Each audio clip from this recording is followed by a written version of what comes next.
விடைகளை தருமாறு கேட்டுக்கொள்கிறேன். மாண்பு உறுப்பினர் MRK பன்னீர்செல்வம் அவர்கள். மாண்பு இந்த கடந்த காலம் வேணாங்க, இப்போ இருக்கிற நடைமுறை எனக்கும் தெரியும், விதி உங்களுக்கும் தெரியும். 110 விதியின் கீழ் மாண்புமிகு முதலமைச்சர் அவர்கள் அறிவிப்பு வெளியிட்ட பிறகு விவாதம் கிடையாது. மாண்புமிகு உறுப்பினர் MRK பன்னீர்செல்வம் அவர்கள் பேசலாம். மாண்புமிகு பேரவைத் தலைவர் அவர்களே, இந்த மாமன்றத்தில் நாங்கள் எதிர்கட்சியாக இப்போ பேசுவோம் உங்கள்கிட்ட. கடந்த வருஷம் அங்கே உட்காந்து பட்ஜெட்டை படித்தோம்.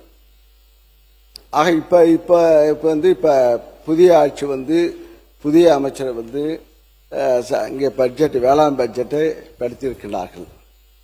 ஆனால் நான் படித்த புதுசாக மாற்றம் சொன்னாங்களே, மாற்றம் புதுசாக பட்ஜெட்டில் வரும், விவசாயிகளுக்கெல்லாம் வாழ்வு வரும். இன்னும் சொல்ல போனால் முதலமைச்சர் வேற சொல்லுகிறார். நான் தஞ்சையில் பேசியிருக்கார் தேர்தலுக்கு முன்பாக. நான் அடுத்த ஜென்மம் வந்தால் நான் விவசாய குடும்பத்திலே பிறக்க வேண்டும் என்று அவர் அங்கே பேசினார்கள். இப்ப முதலமைச்சராக இப்ப இந்த தேர்தலில் அப்ப பேசும்போது ஒரு 5-6 மாதத்துக்கு முன்பு பேசும்போது எதிர்பார்த்திருக்க மாட்டார். இப்போ ஆட்சியினுடைய ஆட்சி தலைவராக முதலமைச்சராக பொறுப்பேற்று வேளாண் பட்ஜெட் இப்ப இதுக்கு இங்கே எங்களுடைய தலைவர் MK ஸ்டாலின் அவர்கள் கொண்டு வந்த திட்டம் வேளாண் பட்ஜெட் 5 ஆண்டு காலமாக நாங்கள் இந்த தாக்கல் செய்திருந்தோம். ஆக இது தொடருமா தொடராதா என்ற சந்தேகத்தில் இருக்கும்போது அவர் தொடரும் என்று அறிவித்திருக்கின்றார்கள். ஆக அறிவிப்பும் புதிய அறிவிப்பு மாற்றம் என்று சொல்லி மாற்றம் தருவோம் என்று நீங்கள் சொல்லி வந்திருக்கின்றீர்கள்.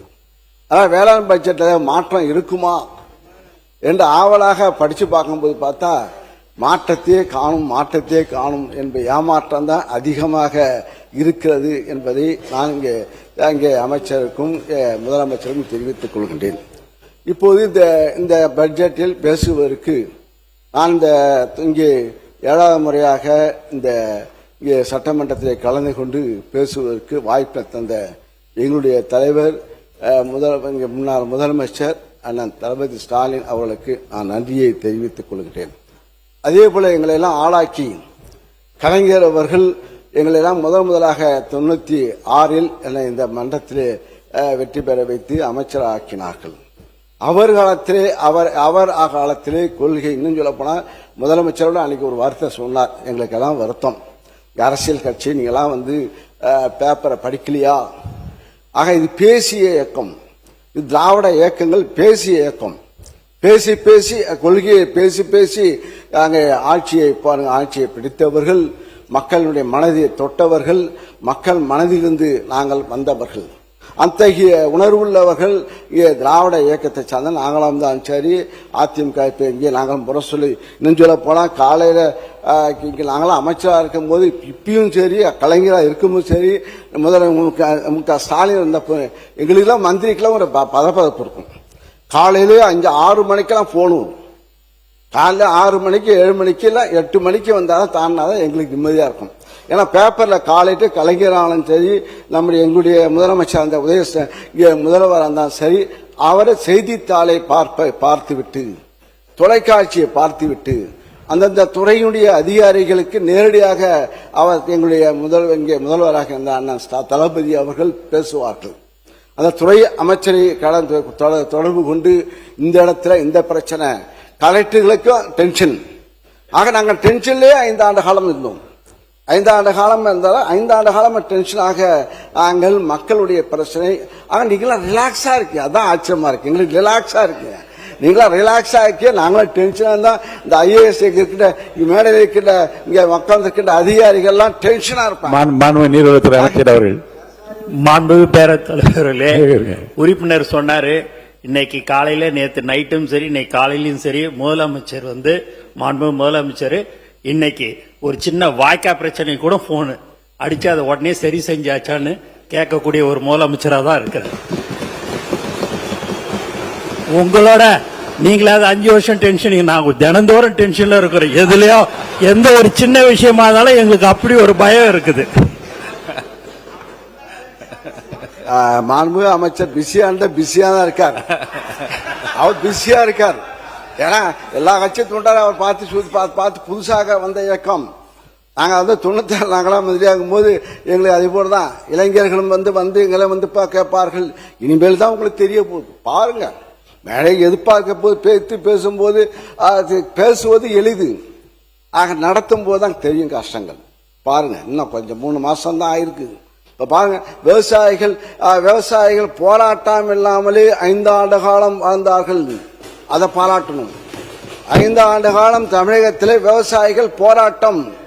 நான் முதலாக தஞ்சையில போய் விவசாய கருத்து கேட்பு கூட்டத்தை நடத்தும் போது எப்படி வெடித்தது, அதை தாங்கி ஒன்னொன்னாக இன்னும் சொல்ல போனா இங்க இருக்கின்ற அமைச்சர் பெருமக்கள், நேரு பெரிய விவசாயி, மாடெல்லாம் வளர்க்கிறாரு, மாடு கிட்டத்தட்ட 1000 மாடு வளர்க்கிறாரு, விவசாயம் 1000 ஏக்கர், வாழை தென்னை மரம் எல்லாம் நெல்.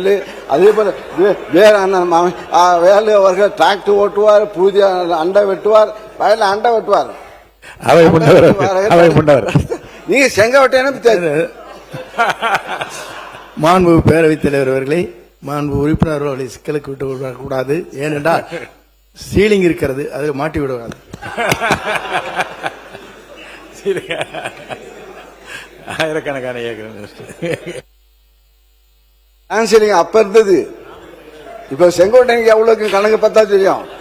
அமைச்சர் செங்கோட்டை அவரு சென்னை விவசாயி.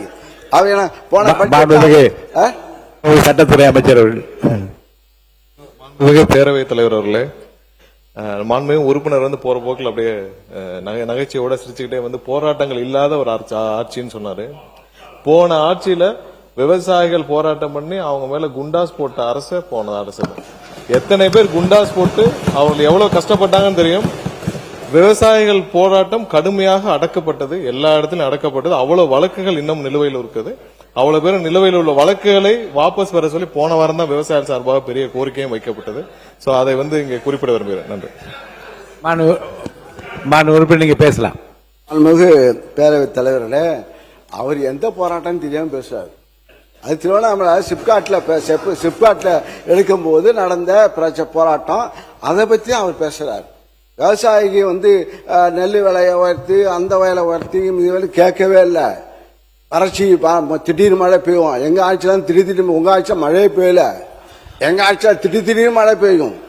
திடீர்னு மழை பெய்ஞ்சு திடீர்னு விவசாயம் எல்லாம் பாதிக்கப்பட்டு உடனே முதலமைச்சர், எங்க அன்றைய முதலமைச்சர் அங்க போய் பார்த்து, நாங்க ஓடி போய் மழை பெஞ்சா நாங்க போய் ரோட்ல நானும் சக்கரை பண்ணி நிக்கணும். ஆக போய் எங்க தஞ்சை டெல்டா போய் தான் நிற்போம். ஆக இருந்து இப்ப மக்கள் விவசாயிகள் போராட்டத்தில் உட்காரல. பச்சை துண்டுடைய அதிகம் எங்களுடைய ஆட்சி தான் பச்சை துண்டு அதிகமாக வளர்ந்தது. விவசாயிகள் சங்கம் நிமிர்ந்து நடந்தார்கள். ஆனா இப்போ வந்து விவசாயிகள் ஆட்சி பொறுப்பேற்ற நீங்க சொன்னீதான். ஏன்னா முதலமைச்சர் சொன்னார்ல, நாங்க ஆட்சிக்கு வந்தால் நான் விவசாய விட்டு பிள்ளையாக பிறப்பேன்னு சொன்னார்ல, அது மக்கள் மனசுல இருந்து. அதான் மாற்றத்தை ஏற்பட்டு, சரி இவங்க தான் கொடுத்தாங்க, எடப்பாடி தான் கொடுத்தாரு, இந்த ஆட்சி வந்து ஒரு புது ஆட்சி வந்தா எதாவது அள்ளி கொடுப்பாங்கன்னு பார்த்தா இப்ப கிள்ளி கொடுத்துருக்காரு நெல்.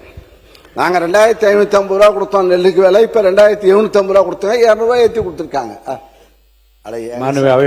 நீங்க சொல்ற மாண்பு பேரவைத் தலைவர்களே, மாண்பு முன்னாள் அமைச்சர் அவர்கள் பேசுகிற போது சொன்னார்கள், இதுவரையிலும் சரித்திர வரலாற்றில் டன்னுக்கு 4000 ரூபாய் கொடுத்த சரித்திரம் முதலிலே தமிழ்நாட்டில் நடைபெற்றிருக்கிறது என்பதை நீங்கள் உணர்ந்திருக்க வேண்டும்.